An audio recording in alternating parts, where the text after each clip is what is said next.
پاکستانی جو پاکستان کے اندر ہیں جن کو ہمیں بہت یاد آ رہی ہے، جیسے میں کہہ رہا تھا خاص طور پہ میرے حلقے کے اٹک کے لوگ جو اس دفعہ ٹیونڈ ان ہیں اور جو مشکل حالات میں یہ جلسہ دیکھ رہے ہیں، یہ ورچوئل جلسہ دیکھ رہے ہیں. اور ظاہری بات ہے جو پاکستانی جن نے مجھے سب سے زیادہ سپورٹ ہمیشہ میری زندگی میں پولیٹیکل زندگی میں کی ہے وہ اوورسیز پاکستانیز، ان کو میں آج سلام پیش کرتا ہوں.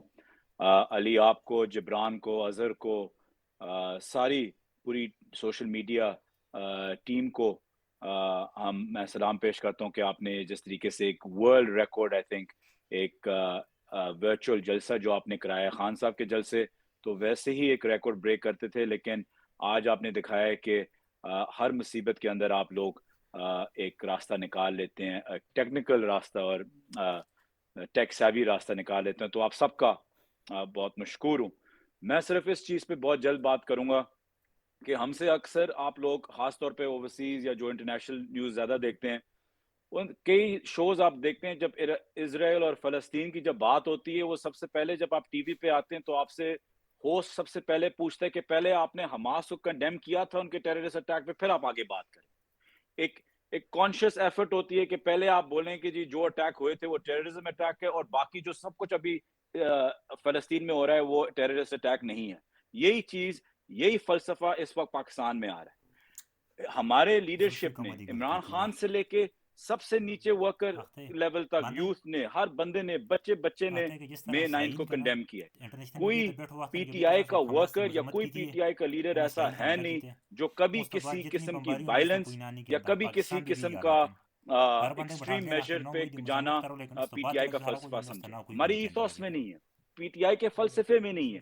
عمران خان نے اپنی 30 سال کی سیاست میں کئی ایسے موڑ واپس لیے ہیں جہاں وہ سمجھتے تھے کہ وائلنس ہوا ہے. جب وہ اسلام آباد بھی دھرنے میں پہنچے تھے وہ وہاں سے اس لیے اس رات نہیں رکے کیونکہ وہ ان کو فکر تھی کہ یہاں وائلنس نہ ہو جائے اور کچھ کوئی غلط بات ایسا نہ ہو اور لوگوں کی جان نہ چلی جائے. مئی 9 کو P T I categorically condemn کرتی ہے، اس میں کوئی شک نہیں ہے، لیکن اس کے ساتھ ساتھ ہمیشہ یاد رکھیں کہ آپ لوگوں نے جواب یہ بھی دینا ہے کہ ہم صرف مئی 9 صرف کور کمانڈر ہاؤس کو کنڈیم نہیں کرتے. ہم ہر اس ریڑی والے کی اگر اس کی ریڑی بھی خراب ہو گئی یا کسی دکان والے کی دکان ٹوٹ گئی ہو ہم اس کو بھی کنڈیم کرتے ہیں. ہم کسی قسم کی وائلنس میں بلیو نہیں کرتے.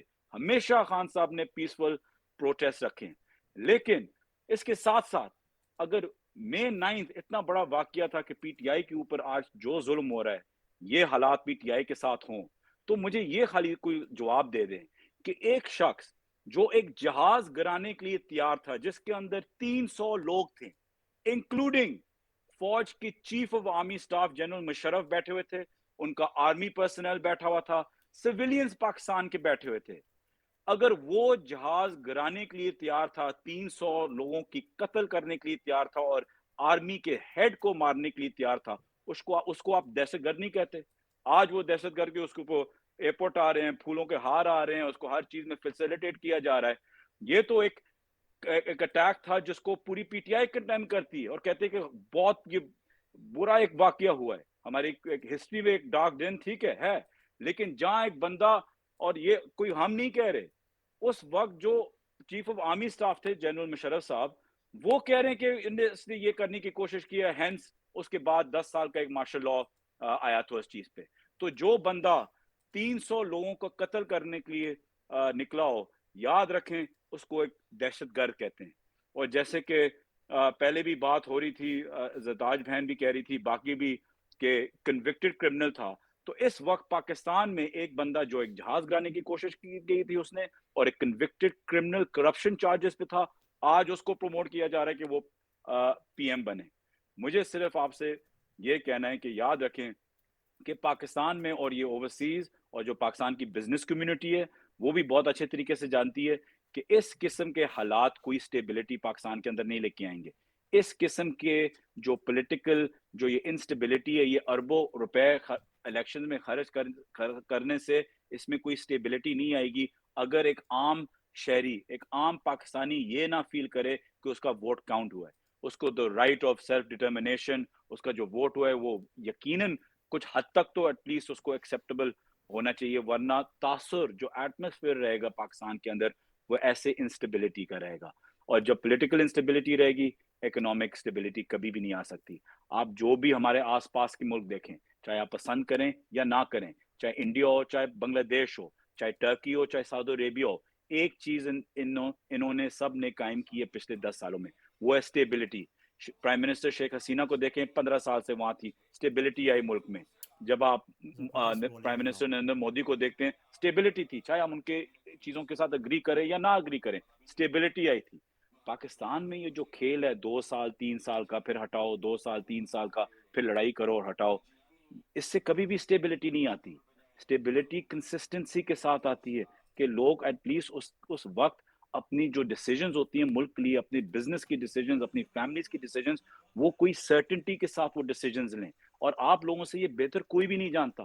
تو لہٰذا یاد رکھیں کہ اس وقت جہاں ہمیں کہتے ہیں کہ ہمارے لوگوں سے, یا کئی اس وقت خان صاحب کو جس طریقے سے گھسیٹا گیا تھا, لوگوں کے جذبات ان کے قابو میں نہیں تھے, اور انہوں نے جا کے ایک کنڈیمیبل حرکت کی تھی, اس کے باوجود بھی جو انسان آپ کے چیف کو مارنے کی کوشش کرے آسمان میں, جہاز میں, اس کو آج پھولوں کا ہار پہنایا جا رہا ہے. تو یاد رکھیں یہ چیز, کیونکہ یہاں اوورسیز پاکستانی بہت زیادہ ہیں. میں آپ لوگوں کو یہ بھی کہتا ہوں کہ یاد رکھیں کہ جب ہماری حکومت تھی, جس وقت ہم آئے تھے, ہمارے ریمیٹنسز اوورسیز پاکستانیوں سے آتے تھے کچھ 28 بلین ڈالرز. پاکستان کی ہم پیک پہ لے کے گئے تھے کچھ 32.5 بلین ڈالرز پہ. یاد رکھیں کہ جو 4 بلین ڈالرز ہیں, آج ہم ہر ملک میں جا رہے ہیں کہ ہمیں 1-2 بھی دے دیں. تو خان صاحب ہمیشہ کہتے تھے کہ جو طاقت ہے جو ہمیں اس اکنامک کرائسس سے نکالے گی, وہ اوورسیز پاکستانی ہیں.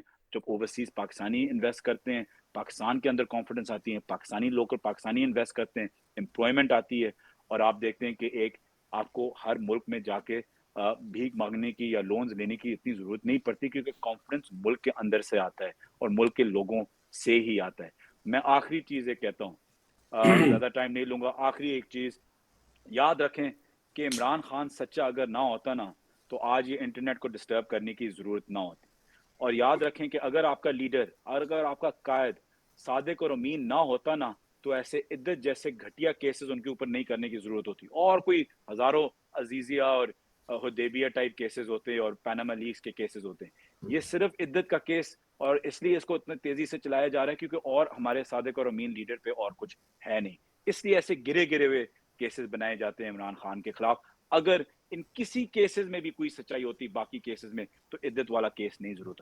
عدت جیسی چیز ان پرسنل کیسز, گھٹیا کیسز کے اوپر اس لیے زور دیا جاتا ہے کیونکہ باقی کیسز کے اندر کوئی سچائی نہیں ہے, کوئی وزن نہیں ہے, اس لیے آپ کو ایسے کیسز کی ضرورت ہوتی ہے. یہ آپ کو بتاتا ہے کہ آپ کا لیڈر سچا ہے, صادق اور امین ہے, اور آپ لوگ جو اس وقت پی ٹی آئی کو سپورٹ کر رہے ہیں, آپ سچ اور حق کے راستے پہ کھڑے ہوئے ہیں. کبھی اپنا راستہ نہ بھولنا. انشاءاللہ جیسے بھی ہوگا, جیت ہمیشہ سچ کی ہوگی. سچ ہمیشہ ایک ہی ہوتا ہے, 2 ہوتے نہیں ہیں.